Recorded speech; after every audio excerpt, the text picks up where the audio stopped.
Welcome to Vampire the Masquerade Shadows of New York episode 8, and did we cross a line last night?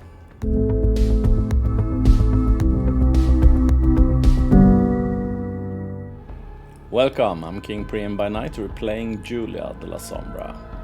The pro tip from the Kindred community is to never cross an elder, in the political game or the personal game. Because when you do that and they are more powerful than you, it can be your final night. Let's see what will happen when we continue.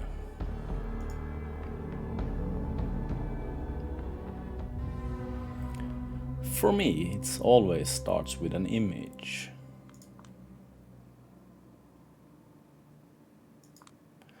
An image which might be vaguely airy or interesting, but usually not an image that would provoke particularly strong feelings by itself. Usually it hides a mystery. That much is correct.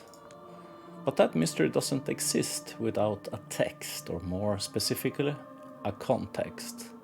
Context is everything. One way or another, you need to process what you're looking at. Maybe that context would be something you heard or overheard.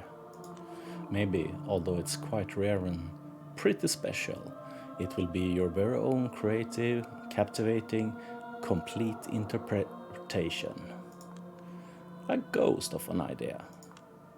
Is this an half-forgotten memory of something unspeakably beautiful I never ever see again? Just a scene from a movie, a fragment of a music video, an animation. Or maybe this really is the last thing Callahan ever saw in his own life. Warm sunbeams caressing his skin, turning it to ash. A giant ball of fire engulfing his body in flame from 93 million miles away. Was he terrified? Was he grateful? There's no will, no suicide note, no nothing. Instead, we can only count on what the local historians will write. Presumably, letting their biases shape the narrative one way or another. What am I looking at here? A horrible, laughable hall of mirrors? A creep whom I never ever want to see again? Or a vampire much more despicable than me? Or maybe someone who loved taking care of me and deserved to be cared for in return. Funny thing, whenever I was high as a kite, mentally lost in dimensions parallel to ours, she was my anchor. Our shared history, my feelings for her, were an anchor. Matthew McConaughey returned to his estranged daughter from the other side of the cosmos, from beyond the event horizon, guided by nothing but love. Then, whenever I got back to planet Earth, for a week or two, I was haunted by memory of that affection. I was the best possible version of myself towards her. But that haunting always refused to transfigure into something real. What gradually took its place were angry, disappointed thoughts. And among them, one thought that I was always trying to suppress. I need someone who'd known how to raise me up spiritually, but all I have is a sycophant who's always working her ass off to lift me up without understanding what I need. It's hurting us both. Having these words pop up in my head hurts me, because they had a ring of truth to them, but also because I knew there must be another narrative, a better narrative. I was just too stupid to find it. Story of my life, story of my own life. I still have no idea what I think about this city. I had my the best city in the world phase. I had just a playground for wealthy fucktards phase. Now I'm in search of a better description. One day, probably, I will stumble upon, like A piece of writing or prestigious TV show scene that will contain just that. And suddenly I will look at this place with new eyes. Or maybe I won't. It's like the frustration I had back at Lodestar. All these words constantly trailing behind reality, trapping you in a useless mindset instead of bringing enlightenment. Fuck all those flashy writers whose main concern is featuring their own brand. Douchebags who present you with limited, pathetic, depressing realities where they are kings. Fuck them all to hell. We need words that will paint a brighter future before our eyes. But what if that can't be done without reinterpreting the past first? What if we haven't even defined the ills and threats correctly? Once again, my thoughts return to the same visual that has been tormenting me for almost every waking moment of this past week. A senseless demise devoid of any context. A crime scene stripped of evidence. An image created by an unknown artist designed to leave you dumbfounded. The investigation is over, all the possible avenues explored, all the non-testimonial, no concrete evidence found. The play is almost complete, the actor ready to leave the stage. It is what it is. I failed as a detective, maybe through no fault of my own, but again, it is what it is.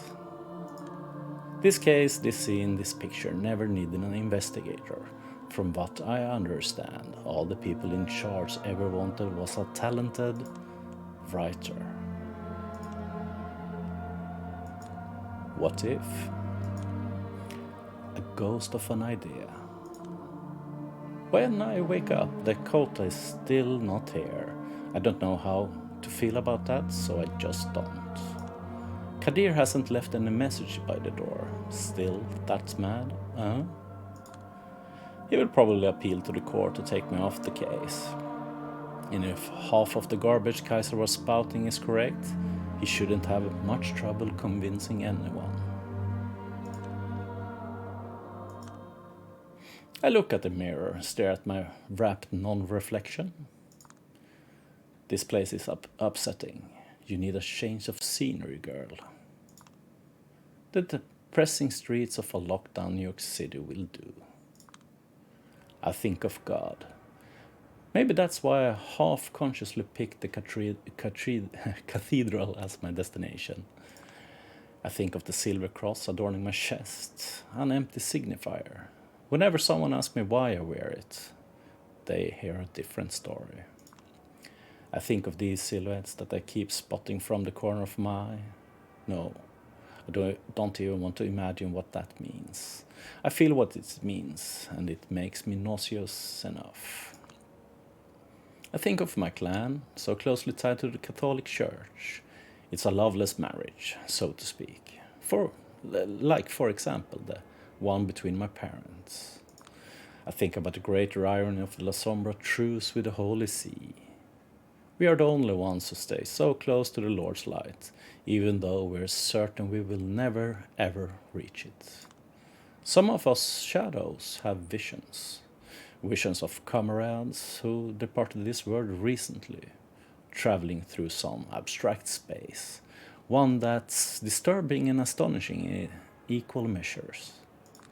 They almost reach whatever afterlife there is for our kind, but then get caught and consumed by a dark, monstrous silhouette. The rumor is our antediluvian wasn't stopped by his final death. He's still out there, behind the shadows, taking revenge for our patricide, feeding on us like Saturn devouring his children. As Dakota would say, it might not be factual, but it is an emotional truth.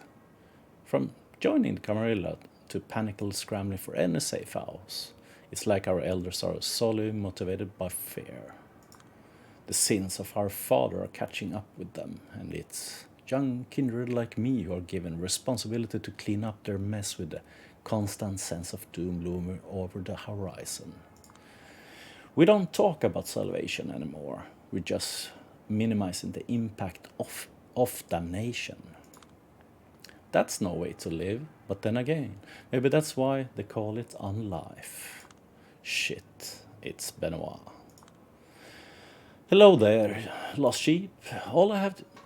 You know, this shepherd was extraordinarily patient in waiting for you.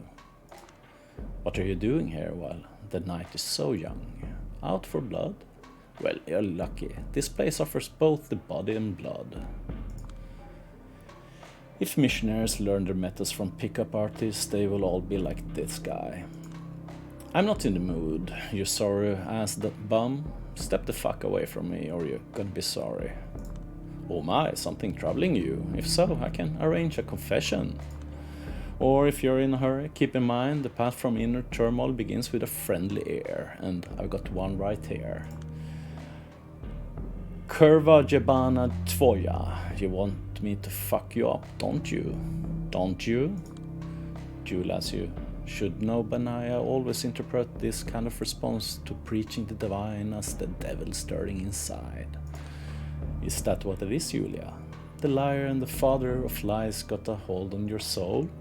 If so, give me a signal, even the smallest one. I'll do my best to spot it. Something swells up inside my chest. I recognize the feeling.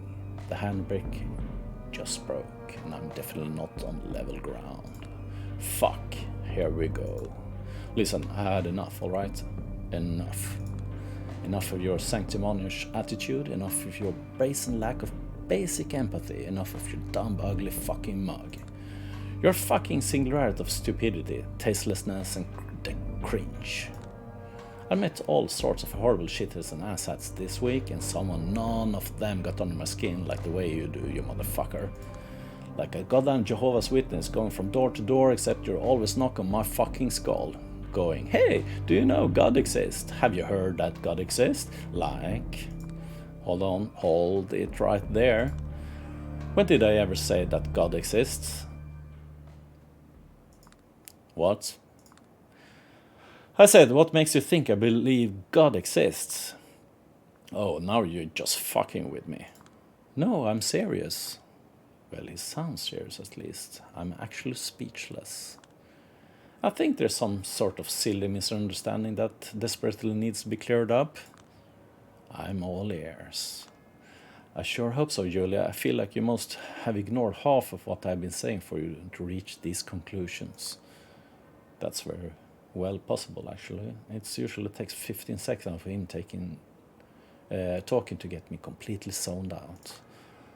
So, to avoid any further mix-ups, I will go back to the beginning and explain the core of my religious beliefs, okay? I love the Catholic imagery. I cherish the tradition and lore, I adopt the practices, the intricacies of the theology, the messages contained in the Bible. Of course I do. Does that mean I believe that one day I'll see the big dad in the sky? Forgive me, Lord, but I don't think so. Doesn't sound very likely, especially for a bloodthirsty creature of the night.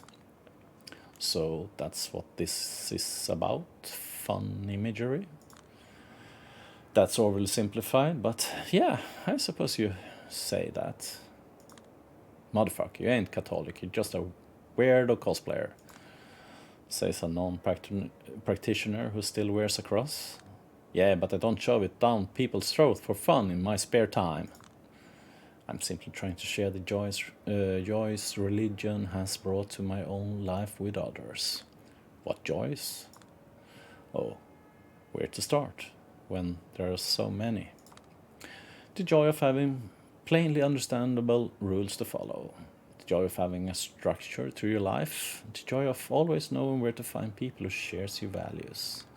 Above all, it's the joy of being an aristocracy, surrounding oneself with exquisite, luxurious architecture, beautiful classical music, ornate rituals formalizing our actions and relationships.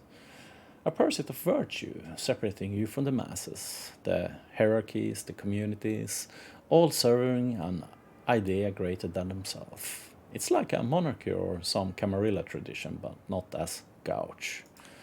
So that's what it was. You pretty paintings and buildings and thought, hell yeah, I want in. And then you just decided what they meant to you. Oh, don't get me wrong. It's really fate that brought me to the fold. But eventually I whittled down this religion to its core, to what interests me. Unbelievable. But don't think for a second I wasn't empathic when I was trying to convert you. You are the embodiment of existential despair surrounding us. The one that people usually try to drown out with drugs, sex, work, Netflix, pick your poison. All of them temporary copes. Empty yourself, kill your ego, get a routine, join a community, ground your morality in something tangible. Start perceiving yourself as a part of something greater. All of it good advice by itself, but codified in appealing, outerworldly aesthetics. One that keeps the beast at bay. One you're almost fitting into the way you are. What's there to hate? Unbelievable, you're a goddamn lunatic. He looks to the sky. Father, forgive them, they know not what they do. Stop that, your entire ideology is just aesthetics, you fucking loon. And how exactly do I differ from anyone else nowadays in this regard? Stop arguing semantics. No, you stop. Just look at yourself. A privileged burnout who refused to invest yourself in anything. Only started committing to anything when, for once in your own life, you're forced into a political charged, dangerous task. Once it's over, you'll be back to being an aimless brat. Desire to murder increases. Ever since the World War II, you've been watching every person and every ideal I care about wither and disappear. That's the source of my pain. That's the reason I am what I am. The source of your pain. A thing that defines you. People have been mean to you. Fuck off, people in third world country keeps their head high while suffering from every sort of horror, but you have a complete mental breakdown every time you remember you have a mommy issues. Wow, classy. Oh, don't act like you have the high ground here, you obvious sadist. All I'm saying is everyone has a different framework, a different lens to view their suffering through. Yeah. And if there's one thing abandoning your humanity should have shown you, is that kind frameworks are not enough. Petty vendettas, childish romances, pointless power struggles, the dumb gamble that's chasing a successful career. Mom and daddy issues, sure, why not? Pain and pleasure dictates everything. Everyone wants something bigger than this. They want to escape from this drudgery. They want psychedelia, but permanent. They want to stare at God's face even if he does not exist. And you can show them how. Accept the cross you're wearing to your heart, Julia. Accept it. Creepy motherfucker. Just accept it. Alright, that will be enough, Bona. The mood changes in an instant. The sight of Father Leonard takes us both aback. Father, what are you doing here so early? You two are arguing so loudly I had to come out and check, even if, with all the panic on TV these days, simply walking outside feels like marching into a war zone. Yeah, I'm sorry. You should be. I was willing to turn a blind eye to your quirks, because I believe you have your heart in the right place, mostly. But I'm very disappointed in the way you approach folk in need. Right now, Benoit Segal is displaying all the confidence of a scolded teacher's favorite. But I was just trying to guide her, to set her on the right path. I know, Benoit, I know, that's the problem. Sacristy is open. Please head there right now. We need to have a long talk. Get me some coffee if you wish. But... Benoit! He slowly slinks away, looking defeated, deflated, debased. I burn the moment into my retina, etch it on my soul, kind of hoping I'll never have to see him again, and this is how I'll remember him. Father Leonard watched him closely until he disappears from sight, then turns to me. I feel sorry for him. I keep hoping he might find some basic empathy through fate, but all I've done thus far is let him leave you at the end of your tether. Yeah, that's some fate he has. Are you okay with all the bullshit he's spouting? I don't exactly support it, but I don't reject it. It's like attrition, contrition, imperfection, and perfect repentance, you know? One is focused on our relationship with God, the other selfish and focused on personal gain. But both work. But both of them work. Yeah, but doesn't this strike you as completely missing the point? A bit, but purely secular takes on Christ's teachings are nothing new. Pascal's wager is a boring example, but have you by any chance read Bulgakov, the Master and Margarita?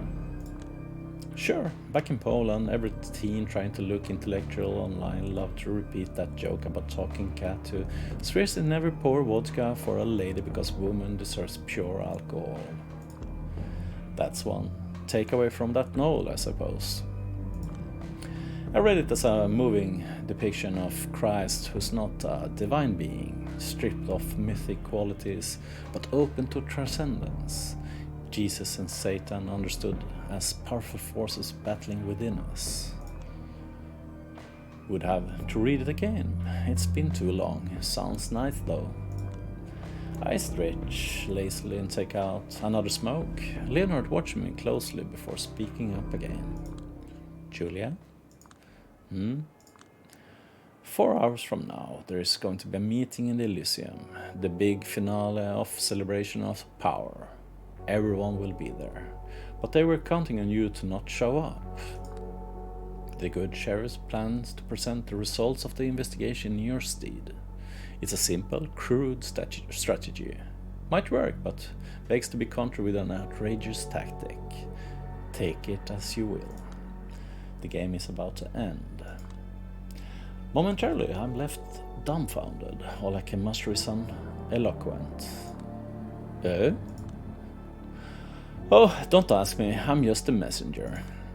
Who relayed this message to you then? A good friend. A cautious friend. Wouldn't be able to tell you more than that even if you forced me to. Well, shit. This is the moment that might decide the rest of my days. What would you do in my place, Father? When I was faced with a dilemma that would shape the rest of my life, the world felt too big and scary and impossible to understand, so I simply escaped from that choice into the seminary. Yeah, if that's your idea of good advice, I'm going to have to ask you to shove it. I would expect nothing less. Don't you regret it? Regret what? You're kind of shady, but don't seem like a bad guy. Still, you have to accept that people above you are responsible for some horrible things. If our superiors' acts count as our own sins, then on the face of it, probably half the people in this world are irredeemable. Clever, but not a real answer. And being a low-level grunt for assholes you find wholly objectionable is no way to live. I don't know, is it? I finish the smoke in silence. I have to go.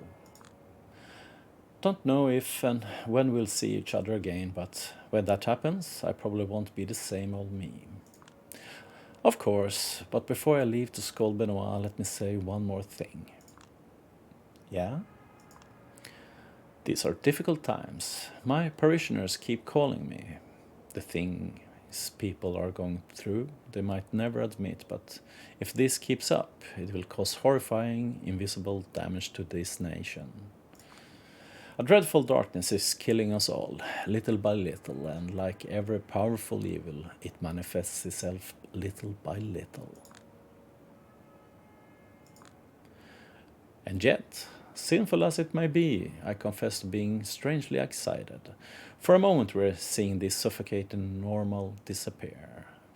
this is the time to dream a new world is possible. Walk these empty streets, Julia. Remember how the city feels right now. Bask in its shadows and uncertainties. After the apocalypse comes, the great rebirth. The Imichi Noctis awaits your next report with great curiosity. I gave him a nod and I sprint away. Now I know what I must do. Hey Moon, my lone constant companion. When I moved here for good from, the old country, you were the only close friend who kept me company. Never felt in the right place back there, never felt in the right place here. Especially now, when I'm not quite alive, not quite dead.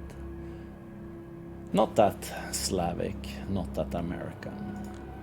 But maybe it's about time I finally carve out some space for myself. It's been a long road, hasn't it? Wish me luck. I catch him in front of the art hole, because of course he had to be the first person I met there. No way, no. I'm going to be a laughingstock of the entire city if I don't show up to the resolution of my own investigation. How about you demonstrate a modicum of courtesy? Courtesy, girl, I should put you on trial. I can't guarantee I eventually won't. You messed with Kaiser, the eminence grise of this city, beaten him to a pulp like a random goon. He will do everything he can to destroy you from now on, and my bet he'll succeed. Whatever will be, will be. For now, at the very least, I'd like to show the court I'm not a baby fledgling who can't see a task she was given to the end. You're making a huge mistake. How did you even learn this meeting is happening in the first place? Maybe I'm not as trash an investigation as you thought I was. I never said, but you're showing it. That's not a fair assessment. I want to finish this whole mess myself for your own good. It would be nice if you ask what I think the next time. I'm actually pissed off he tried to pull this off without me, but I'm not letting it show, counting on being able to guilt-trip him into submission. His deep sigh of resignation proves that my tactic was successful. Fine, but you will stay quiet the whole time. No tricks, ifs or buts. But of course, this way. We step into the maw of the gallery. The celebrations of power are almost over. Everyone is back to their usual respective styles again, looking weary of each other's company, trapped in their own little worlds. The art hall is nearly empty now, and Kadir is gently strong-arming the last remaining nobodies into leaving the premises. Eventually only me and a select few New York Camarilla VIPs remain. Ah, Miss Sovinsky, barely made it, eh? The asshole with the glue on smile spots me first, and he's just as authentically enthused to see me as ever.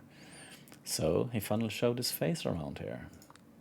Wasn't sure if you joined us tonight. Kadir made this meeting sound like a one-man show. The preparations took me a bit longer than I thought they would. I apologize. Are you by any chance planning to surprise us with something? Well, if I was planning something, I would be a surprise if I told you now, wouldn't it? Can I have everyone's attention, please? We're about to begin. Everyone remains in the building, gathers around Kadir. Ah, exciting. Is everyone present? Present? And accounted for. My prince. Yes, before we begin, let me welcome an unusual guest to our fold. She gestures towards a corner, from behind which emerges a silhouette that would have never ever appeared here under normal circumstances. Name's Torque. I'm the Baron of Bronx. I was delegated here by my compatriot as an oversight authority. I'm here to observe the result of the investigation. Nothing more, nothing less. Let me stress this one last time. This is a one-time occurrence, meant to alleviate the tensions of the city. Not a symbol of mutual recognition. Not in the slightest. I peek at Addison's face to get a feel for how hardline loyalists might grapple with this arrangement. His expression betrays no surprise, only a slight discomfort. If even he is fine with it, the prince must have been extremely convincing about the necessity of temporary truce, or about some Machiavellian tactic she got ready up her sleeve. Who knows? Of course, we might have irreconcilable differences, but there are times they have to be temporarily put aside in order to quell unrest and open paths for constructive, meaningful change. If anyone would like to voice their concern, the time is now. Torque, Arturo, Panhard exchanged glances. Normally, I'd consider it an innocent gesture. Knowing what I know, I roll my eyes. A stick or a carrot, Torque? What made you break and sell your compatriots? How much do you really know? If not, Kadir, may I? He steps into the middle of the room and clears his throat theatrically. First, let me plainly state that the conclusion I'm going to present is by no means my own achievement. It is the result of a tireless investigation conducted by talent kindred I won't name here. A telling glance in Torque's direction serves a succinct explanation for why he refuses to call them by their names. And, of course, Julia Sowinsky, whose ceaseless groundwork over the past few nights served as a foundation for the findings that are about to be revealed here. Thank you, Julia. It's not the first time he sets out to oversell my achievements. As a sheriff, my role here is mostly representative. I spent the last few days overseeing the celebration in Elysium, making sure no harm would befall anyone present. Luckily, none did. Looks like the prince's decision to move forward with the event was the correct one. And for that, you should extend our thanks to Kadir and let us not overlook our guest to a degree. I managed to convince my key allies that diplomatic action is the only way forward in this case. No matter how wrong-headed the enemy can be, we still need avenues to negotiate and communicate. I'm curious how Tameka would react to him looking like a corporate bastard designing the future order, dismissing potential for change that lies in the arrest. No wonder she dumped him. Spares the empty pleasantry and let Kadir move on. I don't have all night for this.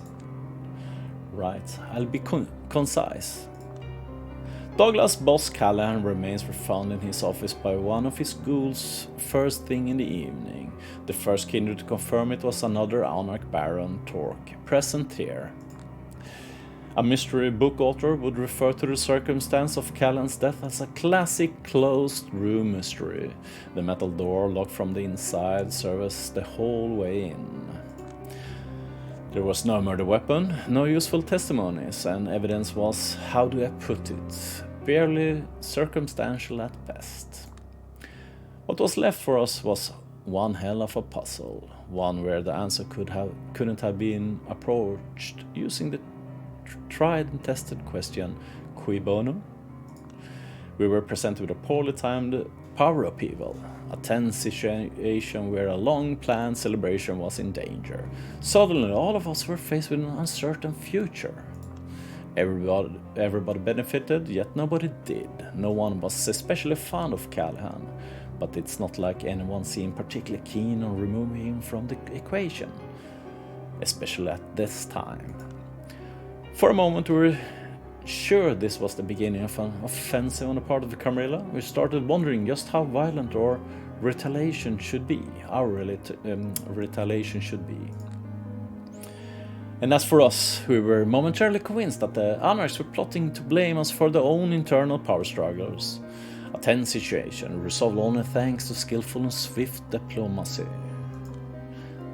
Dare I say, yet another victor for our talent prince? Julia made sure to examine all the contacts Callahan might have had in his last days in both sects, where efforts were tireless, and only rarely misguided. He just had to spit out the last one bit remark, didn't he?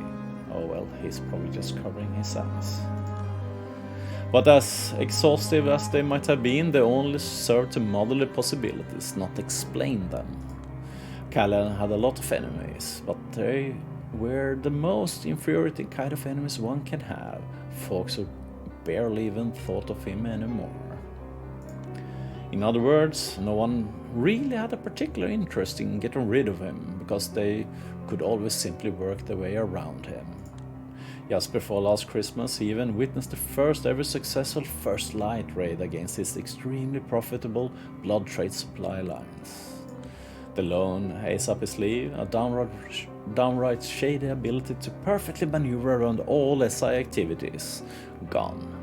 Callahan's decline was apparent to all. A domino effect made his empire slowly crumble. Up until recently, he'd done an admirable job keeping up with the times and getting away with murder, but suddenly all of the prison spotlights were on him. The recent storms we heard about him all depicts a depressed, downright manic recluse lashing out at everyone, struggling and utterly failing to fit into the new reality he found himself in. A closed room, no evidence of struggle, a lack of strong wide on it, the corpse being found in the very early evening hours. The conclusion is simple. Callahan's final death was self-inflicted. Suicide, to put it in simple terms. Silence filled the room. So, wow, that really is the angle they're pushing, isn't it? Let's hear it, Sheriff. I will explain. It was an independent detective who first set me on this theory, only last night. There is no suicide note of any kind, of course, but the message of our recent reporter has sent might not have necessarily been a verbal one. The peculiar thing was the position of the body. It was like an arrow pointing at us to notice something. It appears to the last thing Callahan saw in his own life was a portrait of one Lord Castlereagh, the second Marquis of Londonderry, which is coincidentally where Callahan was born. To most, he was a reviled traitor, a heartless oppressor of all dissent, the main threat against each rebellion the Irish have gone through, successful in all ways but those that matters to his people.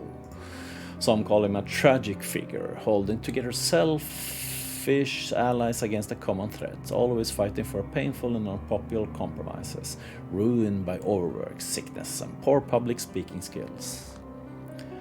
Not hard to see why Douglas Callahan could empathize.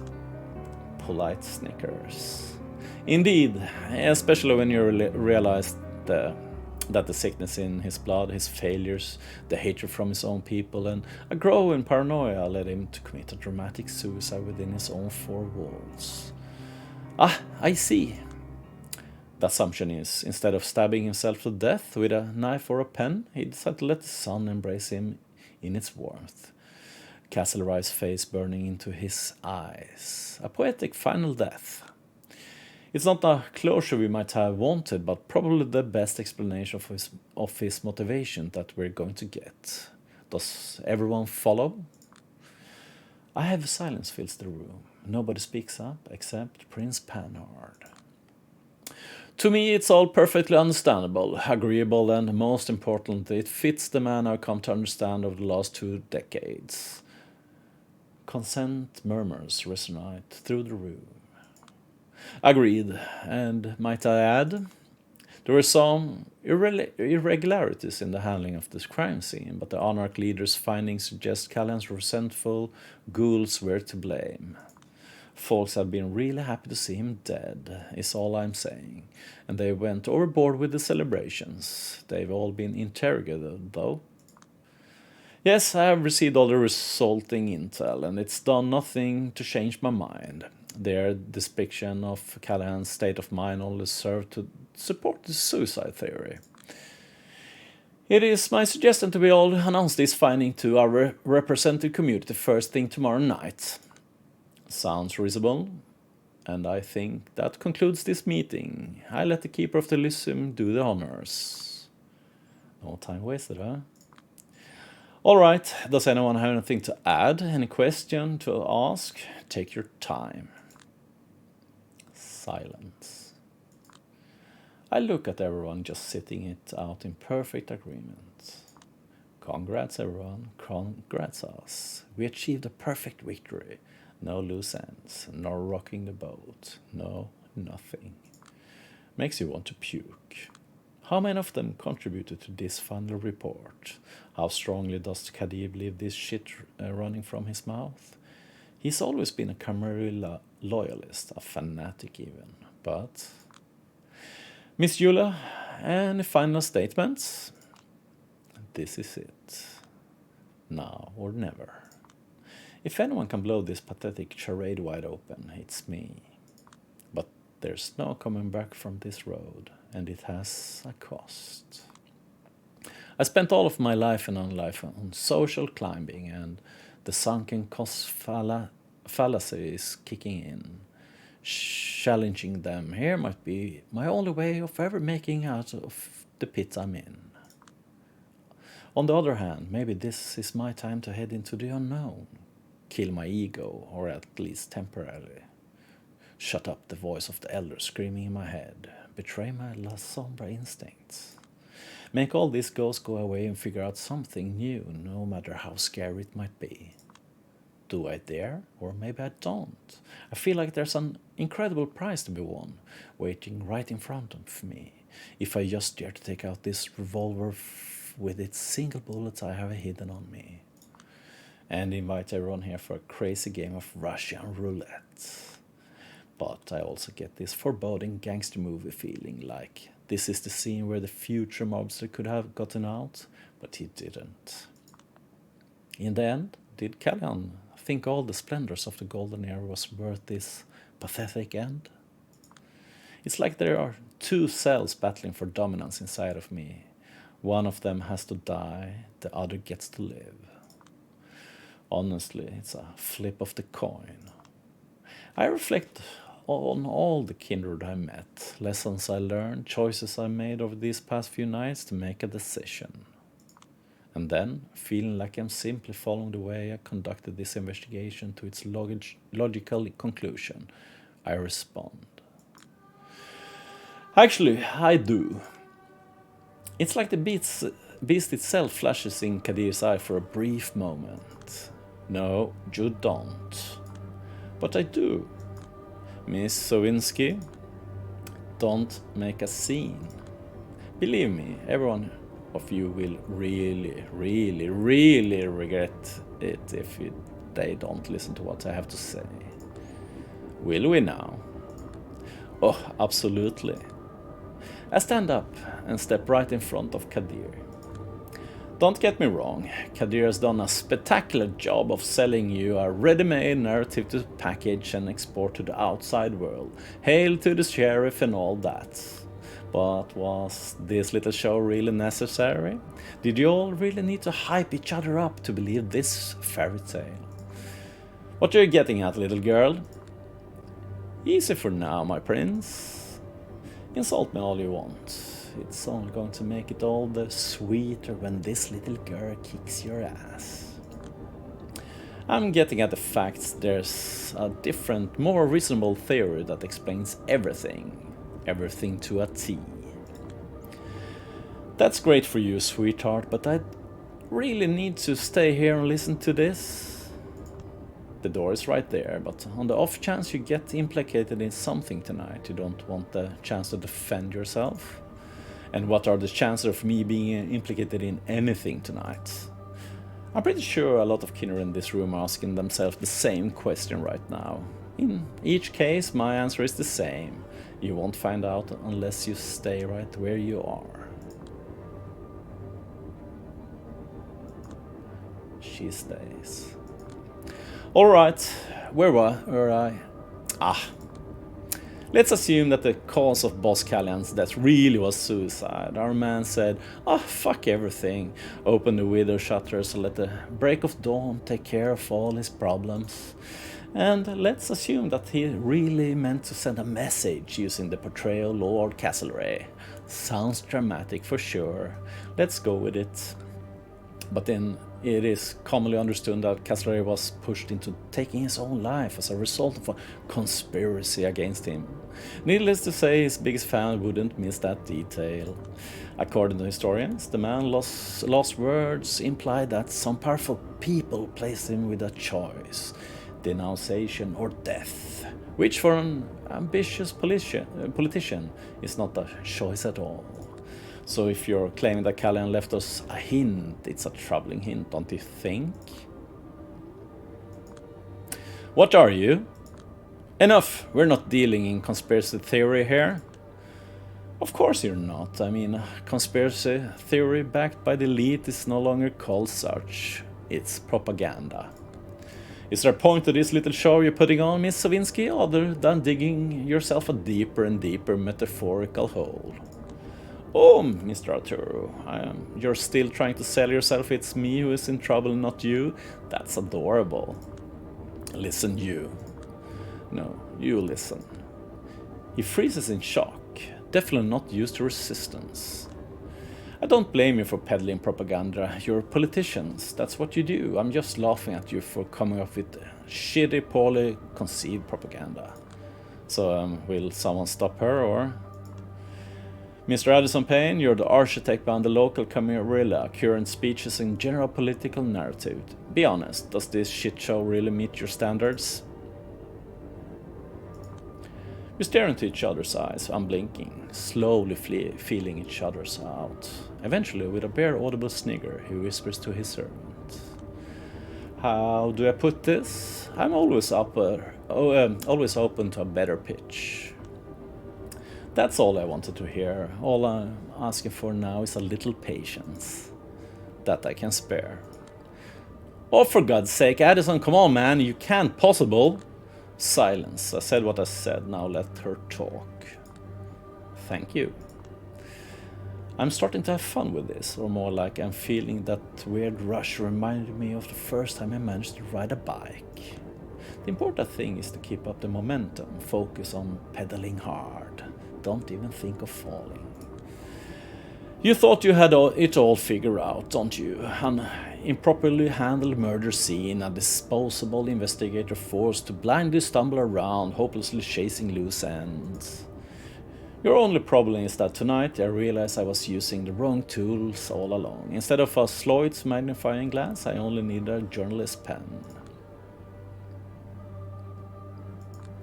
So I sat down tonight, wrote my first article in almost a year, 2 hours of ceaseless writing, creative juices flowing the entire time, everything meticulous falling into place. And frankly, I think it's my masterpiece. I get carried away and jump on one of the benches. You wanna hear the contents? I know you're all dying to hear the contents, so okay, let's hear the contents. Ailing Sturbridge, High Regent, Chanter of Five Boroughs, violently splitting with her student after her discover her plans for horrifying experiments with blood magic. Her target, Baron Callahan, said student, conveniently missing. We got an exclusive source to Agathon the Warlock personal diary. Extra, read all about it! She's trying to hide that she's nervous, but she's particularly shaking. I should be the one shaking. I'm piecing together what little solid or relative solid intel I have, gluing it together in something coherent with educated assumption and pure conjecture. But at least I'm fairly sure she recognized me as a threat now, just what I was hoping for. Next up, is it true that Torque, the brave Anarch Baron, primed to be the next de facto leader of the sect in New York City, might have been manipulating his entire faction to secure the position? This appeasement candidate convinces key allies that the revolution is not an option at the moment, appearing as a reasonable alternative to its bloodthirsty rivals. He says in the whole was a strangely efficient ability to establish diplomatic channels with the Camarilla, which he then used to gain a series of small concessions from the New York City court. Could it be the Prince Panhard, having realized that her longtime collaborator Baron Callan was just an undesirable asset, found a different, more 2020 candidate to be a leader of the Honorics? Extra, read all about it! This one's not shaking, she's just angry. And this one just seems confused. And what about the fact that Torque, Helen Panhard, Thomas Arturo, Carter van der Weyden and Ailing Sturbridge were all summoned to Callahan's office right before his death? Could it be that the so-called boss employed some final desperate measures to stop his downward spiral into irrelevance? At which point a rush plan to bring on his demise was executed? Could it be that Kaiser, the legendary New York City info broker, striking deals left and right with both the Camarilla and the Honorics, wiretapped Callahan's office to eavesdrop on those negotiations? Extra, read all about it! I could cut the atmosphere here with a knife, and it's only getting worse. For them, at least, I feel better than I've felt in years. And the fact that nobody's protesting probably means I'm hitting the nail on the head. Could it be that for the entire 21st century, the conflict between the New York City Camarilla and Honorics was a sham? What if the Second Inquisition operations in the city were consulted with the leaders of the two sects? How deep does the rot of corruption go? And what about Sophie Langley's disappearance? Attempts on the lives of would-be members of a coterie she attempted to set up all alongside her war last year? Could all of these things be connected? And that's just the tip of the iceberg. Stay tuned, dear readers. Heavy silence befalls the room. When it becomes too overbearing, Kadir breaks it by hawking loudly. His poker face is indecipherable. And where, pray tell, can anyone read all about it tomorrow? 10 different places. Among them, of course, are reports conceived by Clan La Sombra elders in Chicago. Constantly mixing truth with lies. I do know some facts. I did write something. But all in all, it's a confidence grift, plain and simple. Have you sent it out already? No, and Father Leonard is not the channel I used to reach Chicago. In case you were wondering, it took every possible precaution, the way you thought me. I know this hurts him, but I can't show a single weakness right now. Oh, this is ridiculous. She's probably bluffing. No, she knows, Thomas. Ailing, how can you be certain? I just am. That I would probably just say my ass. Thank you, Agathon, I guess. Even if I was bluffing, it's all about the optics. You nominate a special investigator, then the moment she presents her findings, you do what? Subjugate her. Get rid of her. How do you get out of this? I get it. You gave me that role, that title, because you were counting on me to remain the same shitty, useless nobody I was ever since I started working for the court. But funny how that works, isn't it? A week ago, nobody would give a shit about what I had to say. Now, I'm a grave threat to this entire Illuminati New York Order arrangement you got going on. I still maintain you can't possibly know and prove all of the claims you listed. There's just no way. I know. I checked. First off, stop bullshitting. You don't know that for sure. Secondly, if you were right, so what? I got leverage now. Because of my journalistic past, you gave me a detective title that wasn't worth a rat ass in doing detective work. But ironically, it gave me the opportunity to do the best reporting I've ever done.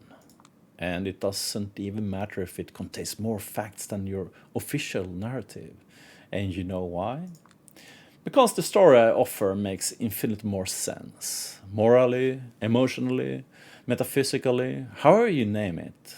It's a far hotter commodity than the low rent bullshit you peddle. people nowadays buy into barely coherent crap like 5G and QAnon. Once they get a hold of my perfect logical story and see you don't really have anything to counter it, you be fucked. Hell, the very fact none of you have denied any of my allegations yet speaks volume, doesn't it? The prince is absolutely furious that she's not in charge, visible scrambling to figure out some counter-offensive. Why would anyone listen to you? You made that story of your sound completely unrespectable, like a tabloid garbage. Tabloid would be fine, just mean it would reach more folks. What? What do you want? Now you're talking. A Primogen position for the La Sombra, a number of privilege befitting the title, you can negotiate the details, but a nice apartment in downtown Manhattan is a must. Dreaming big, are we? What could you even bring to the fold as a Primogen? I turn away from her to speak to the manager. Mr. Payne? Yes? As you can see, we're all found ourselves in quite a mess here. Indeed, to say the least. If I found us a way out, will you form a professional relationship with me and back the decisions to make me Primogen? The figure in the wheelchair lets out a sarcastic laugh, sounding like a final wheeze of a dying man. You really are swinging for the fences, aren't you, child? I'm not suicidal, most of the time at least. I wouldn't be doing this if I didn't have my sights set sky high. I understand, so how do you propose to solve this little predicament? Easy, we give the masses an even better story than the one I just suggested, one that benefits nearly all parties in this room. Alright then, thank you for your moxie. You secure yourself my tentative support, child. Let's hear it. Thank you very much. Okay then. During my investigation, I recovered some interesting intel about a certain individual. Praise be to Kaiser abandoned limousine. Said the individual would defend to prefer his behind-the-scenes dealings to remain unknown. For the last 20 years, he'd been an on and off mediator between the different parties in the city. He prides himself on his diplomatic skills. Interestingly enough, though, one of his main motivations was selling intel about both the Camarilla and the Anarchs to any party that might be interested. Usually, that meant Kaiser. With a reasonable degree of certainty, he can be held responsible for a few recent failed Camarilla operations that weakened Helen Panhardt's position. He dreams of being a prince, you see. I can already see him awkwardly shifting his weight. Recently, he obtained control over an IT company called Double Spiral, which he used to influence New York City kind in ways that further his agenda and weaken his political enemies. He also operates the most powerful law firm in the city. He uses both of these tools so that he can manipulate the mortal to slowly tie a noose around Anarch's leader and court members who he wants gone. I'm talking, of course, about Carter Wonderwaden. In a split second, all eyes in the room are set on him. People, whatever she throws at me, I'm sure I can explain. I'll throw a file I recovered from Kaiser's limo on the bench. Are you sure? Because there's a hell of a lot to explain. Addison's servants pick up the file so that his master can browse through it. If that's not enough, I'm sure Double Spiral will be happy to deliver us more. So, all of the things you said the other night were a streaming pile of bullshit, Carter. Oh. Addison, we're all friends. There's a good explanation for every single thing that's listed there. I swear on my father's grave. Even if there is, I doubt you can justify loving a girl who's little more than a fledgling, ripping your credibility to shreds in a matter of seconds. You've proven yourself as something indefinitely worse than a traitor, Carter. You're a weak traitor. Thomas? Helen? Don't you ever dare to speak to me, you bastard. That was the last element of my strategy. I hope they won't throw any curveballs my way, because from now on it's all pure improvisation. Just 2 minutes ago I was the #1 enemy of everyone in this room. Now I'm their unexpected ally, revealing a common foe that some people in this room have wanted to nail since forever. All I'm saying is, we got ourselves a perfect scapegoat to pin everything on. Shady dealings between both sects and all the real conspiracy was involved in. Impossible perfect looks and history. The Schadenfreude accompany his fall would be enough to keep some kid in this city happy for years. He shoots me a demented look, one I assume is typically reserved for a future strangling victim. You can't do this to me! And why is that? You are incompetent! Wow. That's the best you can do, seriously? Kadir? Yes, my prince? Seize him. No, I beg you. Just no! You can come with me without struggle or in torpor, as usual. There's 3 strikes with me, then you're gone. No. It talks a lot, but puts up minimal resistance. Kadir drags him out of the room. That's the last thing I ever see of him. For a good minute, everyone just stands there, confused. Then Addison begins to clap. Bravo, Miss Savinsky. I haven't seen such an adventurous power play in years. Maybe your generation is not all lost, after all. Sorry about all the laughing. I'm really enjoying the story. It's amazing. It's really good.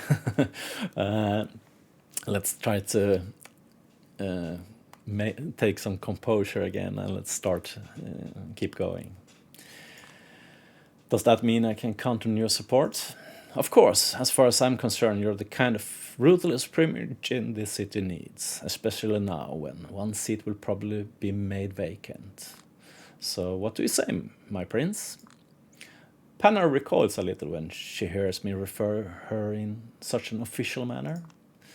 My relationship with Addison is a decade-long conflict, and by now I know which hill I'm willing to die on. This is not one of them. Rejoice, girl. You're going to get what you want, as well as deserve. We do have one important condition, though. Of course you do.